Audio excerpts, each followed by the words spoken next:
June 15 മുതൽ 17 വരെ കാനഡയിലെ ആൽബർട്ടോ പ്രവിശ്യയിൽ നടക്കുന്ന G7 ഉച്ചകോടിയിൽ ഇന്ത്യ പങ്കെടുക്കുമോ ഇല്ലയോ എന്നത് വലിയ ചർച്ചാ വിഷയമാണ്.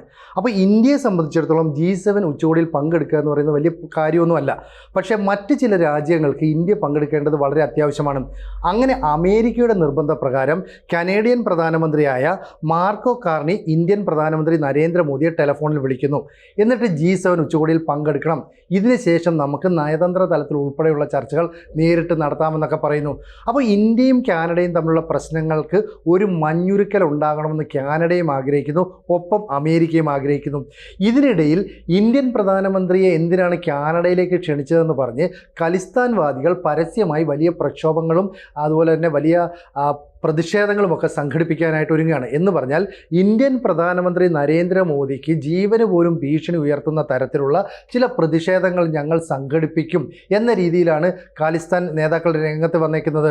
നമുക്കറിയാം, ഗുർപത്വന്ത് സിംഗ് പന്നോൻ എന്ന് പറയുന്ന ഖലിസ്ഥാൻ ഭീകരവാദികളുടെ നേതാവ് പറയുകയാണ്, ഇന്ദിരാഗാന്ധിയെ കൊലപ്പെടുത്തിയ കേസിൽ 2 പ്രതികളുണ്ടായിരുന്നു, അവരുടെ ചിത്രങ്ങളൊക്കെ വെച്ച് ഞങ്ങൾ വലിയ പരിപാടി സംഘടിപ്പിക്കുന്നത്. അതായത് ബിയാൻ സിംഗ്, സത്വന്ത് സിംഗ് ഇവരുടെ ചിത്രങ്ങൾ വെച്ച് ആദരാഞ്ജലി എന്ന് പറഞ്ഞ പരിപാടി സംഘടിപ്പിക്കും. ഇന്ത്യയുടെ ടാങ്കുകൾ കത്തിച്ചതിനകത്തുണ്ടായിരുന്ന 2 പേരുടെ ചിത്രങ്ങൾ വെച്ച് പരിപാടി സംഘടിപ്പിക്കും. ഇന്ത്യൻ പ്രധാനമന്ത്രിക്കെതിരെ ശക്തമായ നിലപാട് സ്വീകരിക്കും. അതായത് നിജാർ എന്ന് പറയുന്ന ഈ സിഖ് വംശജരുടെ കൂട്ടത്തിൽ ഒരു നേതാവിനെ ആരോ കൊലപ്പെടുത്തിയിരുന്നു. ഇതിൽ ഇന്ത്യക്ക് പങ്കുണ്ട് എന്ന് പറഞ്ഞ് ഇന്ത്യൻ പ്രധാനമന്ത്രി നരേന്ദ്രമോദിക്ക് മേൽ കുറ്റാരോപണം ചുമത്താനാണ് ഈ സിഖ് വംശജർ സമ്മർദ്ദം ചെലുത്തുന്നത്. അപ്പോൾ മാർക്കോ കാർണി എന്ന് പറയുന്ന പുതിയ പ്രധാനമന്ത്രി ഈ ട്രൂഡോയുടെ അതേ പാർട്ടിക്കാരൻ തന്നെയാണ്. പക്ഷേ ഇയാളുടെ മന്ത്രിസഭയിലും ഈ സിഖ് വംശജരുടെ സാന്നിധ്യമുണ്ട്. 4ഓളം മന്ത്രിമാർ ഈ ഖലിസ്ഥാൻവാദികൾ എന്ന വിഭാഗത്തിൽപ്പെടുന്ന ആൾക്കാരൊക്കെയാണ്. അപ്പം ഇത്തരത്തിലുള്ള ഒരു പ്രഷർ ചെലുത്തി G7 ഉച്ചകോടിയിൽ പങ്കെടുക്കുന്ന 6 രാജ്യങ്ങളെ കൊണ്ടും ഇന്ത്യക്ക് മേൽ സമ്മർദ്ദം ചെലുത്തണം. ഇതാണ് ഖലിസ്ഥാൻവാദികളുടെ ലക്ഷ്യം. ഇത് നമ്മൾ കൃത്യമായിട്ട് മുന്നിൽ കാണുന്നുണ്ട്. കാരണം ഈ G7 ഉച്ചകോടിയിൽ ഇപ്പോൾ റഷ്യയില്ല, അതുപോലെ തന്നെ ചൈനയുമില്ല. പിന്നുള്ള ഒരു വലിയ രാജ്യമെന്ന് പറയുന്നത് അമേരിക്കയാണ്. പിന്നെ UK, France, Germany, Italy, Japan, കാനഡയൊക്കെയാണ്. ഈ 6 രാജ്യങ്ങളും ഇന്ത്യ, ഇപ്പോൾ 6 രാജ്യങ്ങളിൽ കാനഡയെ നമുക്ക് ഒഴിച്ചു നിർത്താം. മറ്റ് രാജ്യങ്ങളെല്ലാം തന്നെ ഇന്ത്യയെ G7 ഉച്ചകോടിയിൽ പങ്കെടുപ്പിക്കണമെന്ന് ശക്തമായ സമ്മർദ്ദം ഉയർന്നു വരുന്നു. ഇത് പറയുന്നത് ഏഷ്യ പസഫിക് ഫൗണ്ടേഷൻ്റെ വൈസ് പ്രസിഡന്റ് പരസ്യമായ വാർത്താ സമ്മേളനം ഉൾപ്പെടെ നടത്തിയാണ് പറയുന്നത്. അപ്പോൾ ഇന്ത്യൻ പ്രധാനമന്ത്രി നരേന്ദ്രമോദി അവിടേക്ക് എത്തിക്കണമെന്ന് അമേരിക്കൻ പ്രസിഡന്റ് ഡൊണാൾഡ് ട്രംപ് പോലും വാശി പിടിക്കുന്നു. കാരണം ലോകത്തെ വളർന്നു വരുന്ന 4ാമത്തെ വൻ സാമ്പത്തിക ശക്തിയാണ് ഇന്ത്യ. 140 കോടി ജനങ്ങളുള്ള ഇന്ത്യ ഒരു വലിയ മാർക്കറ്റാണ്. അപ്പോൾ അമേരിക്കയും ബ്രിട്ടനും ഫ്രാൻസും ഇറ്റലിയും ജർമ്മനിയും ഒക്കെ വലിയ കച്ചവട രാജ്യങ്ങളാണ്. അവർക്ക് ഇന്ത്യയുമായിട്ട് വ്യാപാര ബന്ധങ്ങൾ പുലർത്തുക എന്നുള്ളത് അവരുടെ ആവശ്യമാണ്. ഇന്ത്യക്ക് അതിനകത്ത് വലിയ നിർബന്ധമില്ല.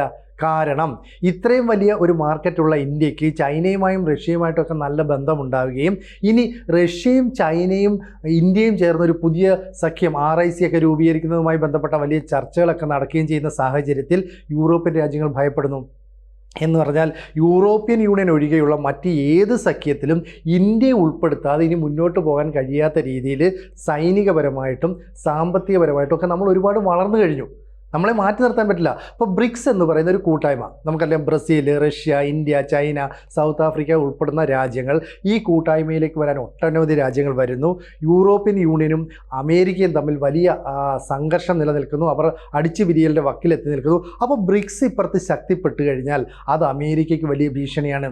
കാരണം ഒരു കാലത്ത് റഷ്യ അല്ലെങ്കിൽ അമേരിക്ക, ഈ 2 രാജ്യങ്ങൾ മാത്രമാണ് സൈനിക ഉപകരണങ്ങൾ, യുദ്ധോപകരണങ്ങളൊക്കെ ലോകത്തിന് വിറ്റിരുന്നത്. എന്നാൽ ഇന്ത്യ ഇപ്പോൾ 100ഓളം രാജ്യങ്ങളുമായിട്ട് ഇത്തരത്തിലുള്ള സൈനിക വ്യാപാര ഇടപാടുകൾ നടത്തുന്നു.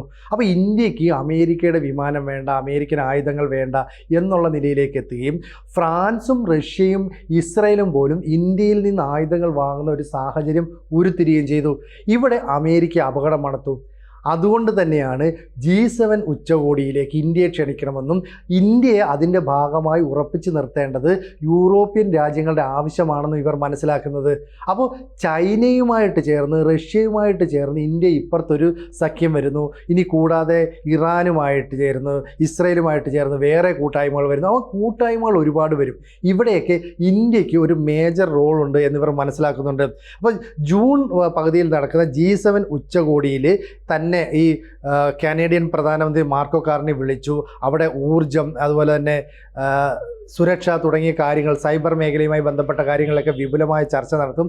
ആ ചർച്ചയിൽ സ്വാഭാവികമായിട്ടും ഞാൻ പങ്കെടുക്കുമെന്ന് മോദി എക്സിലൂടെ അറിയിക്കുകയും ചെയ്തു. അതുകൊണ്ട് തന്നെ ഈ US, ഫ്രാൻസ്, ബ്രിട്ടൻ, ജർമ്മനി തുടങ്ങിയ രാജ്യങ്ങളുടെയൊക്കെ സമ്മർദ്ദ ഫലമായിട്ടാണ് ഇന്ത്യയെ G7 ഉൾപ്പെടുത്തുന്നത്. ഇന്ത്യ ആ ചർച്ചയിൽ വലിയ പങ്കാളിത്തം വേണമെന്നൊക്കെ പറഞ്ഞു വെക്കുന്നത്.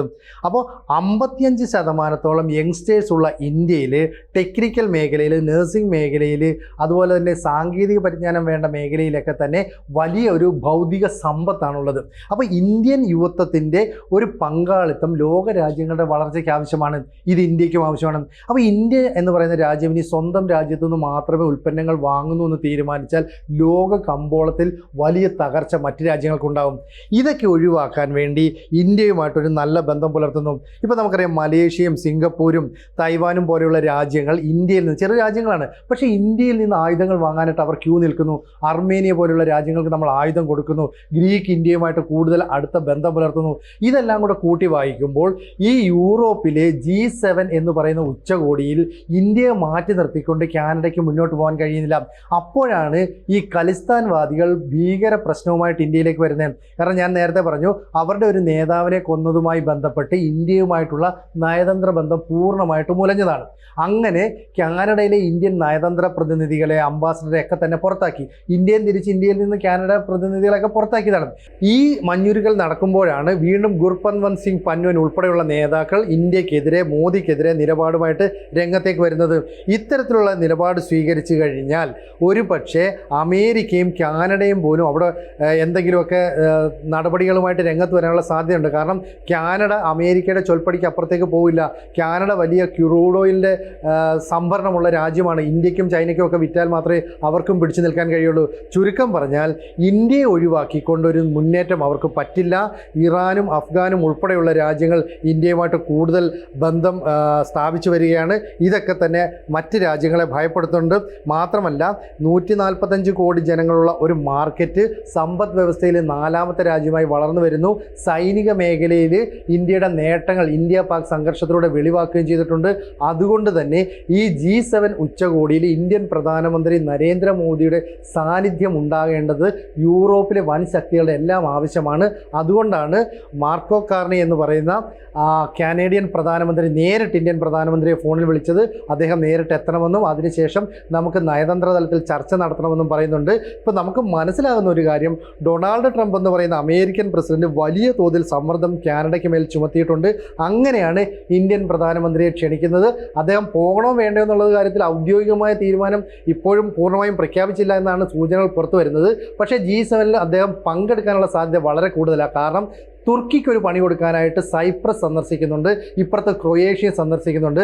അപ്പോൾ സൈപ്രസ് എന്ന് പറയുന്നത് ഗ്രീക്കിനോട് ചേർന്ന് നിൽക്കുന്ന ഒരു രാജ്യമാണ്.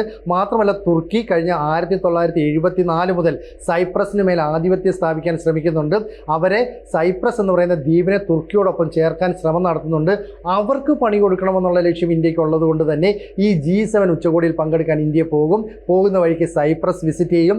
എല്ലാവിധ സൈനിക സാമ്പത്തിക പിന്തുണ നൽകും. ക്രൊയേഷ്യയുമായിട്ട് കൂടുതൽ അടുക്കും. കാരണം ക്രൊയേഷ്യയാണ് ഇനി യൂറോപ്യൻ യൂണിയൻ്റെ തലപ്പത്തേക്ക് റൊട്ടേഷൻ അടിസ്ഥാനത്തിൽ വരാൻ പോകുന്നത്.